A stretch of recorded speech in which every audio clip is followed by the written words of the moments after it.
ফিস ফিস জঙ্গল। হোয়াট? এ কি আজব জঙ্গল, হাতি পাখির মতন ওড়ার চেষ্টা করছে। হ্যালো বন্ধুরা, আশা করি তোমরা সবাই ভালো আছো। আমি একেবারে বিন্দাস আছি। তো আবার চলে আসলাম একটা নতুন ভিডিও নিয়ে। তোমরা ইন্ট্রো দেখে বুঝতে পেরেছো যে আজকে কি নিয়ে ভিডিওটা হতে চলেছে। তো বেশি কথা না বাড়িয়ে চলো ভিডিওটা স্টার্ট করি।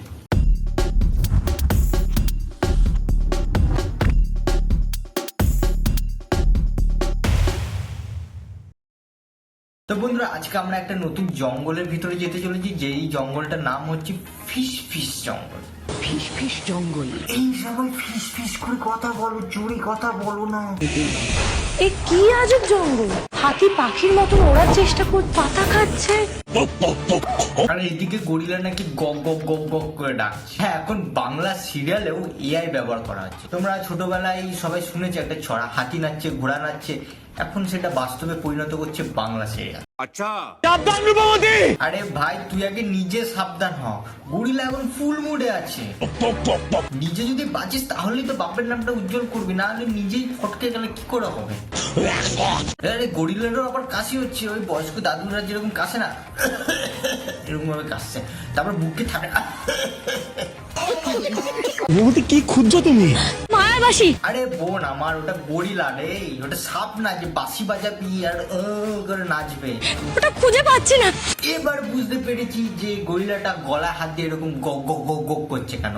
তুই যে বাঁশিটা ঘুরছিস, সেই বাঁশিটা ওর গলায় ঢুকে গেছে। বার করবে, জলদি বার কর, নাহলে বেচারাটা মরে যাবে রে, মরে যাবে। ও নাশ, এ তো তাহলে আমাদের পিষে মেরে ফেলবে। আরে ভাই, এখন তোর প্রাণে ভয় জেগেছে না রে? তুই এতক্ষণ ধরে দেখে বুঝতে পারছিস না গরিলাটি বুকে বাড়ি না মেরে গলায় বাড়ি মারছে শুধু? আরে ভাই, ওকে দুটো কলা খাওয়া, তাহলে দেখবি তোর ওই কি বাঁশি আছে মায়াবাসী, ওটা ওর গলা থেকে বেরিয়ে আসবে। ভাই, আপনার নলেজ তো কামাল কা ভাই কা।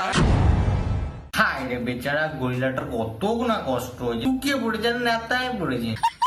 জল। জল দেখ দেখ কেমন কষ্ট লাগে। গরিলাটারও এরকম কষ্ট লাগছিল, বুঝছিস না? এইগুলোকে বলে কর্মফল, বুঝছো?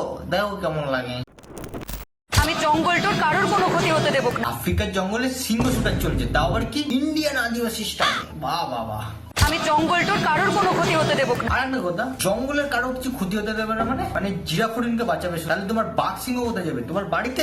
আরে ভাই, আমি আর যাদেরই বিশ্বাস করি, এদেরকে ভাই আমি আর বিশ্বাস করবো না, কারণ এরা বাঘকেও ঘরের সোফায় শুয়ে দেয়।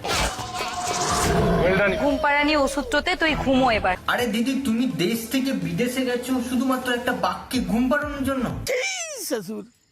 বলছি যে ফরেনের বাজেটটা কমে গেছে না ইন্ডিয়ার ট্যালেন্টটা বেড়ে গেছে? ভাই বুঝতে পারছি না, কেউ যদি জেনে থাকো কমেন্ট করো। তো দেশে ফিরতে হবে, সন্তানের কথা মনে পড়ে না? আরে সাবাস, এই তো কাহিনীতে টুইস্ট চলে আসলো।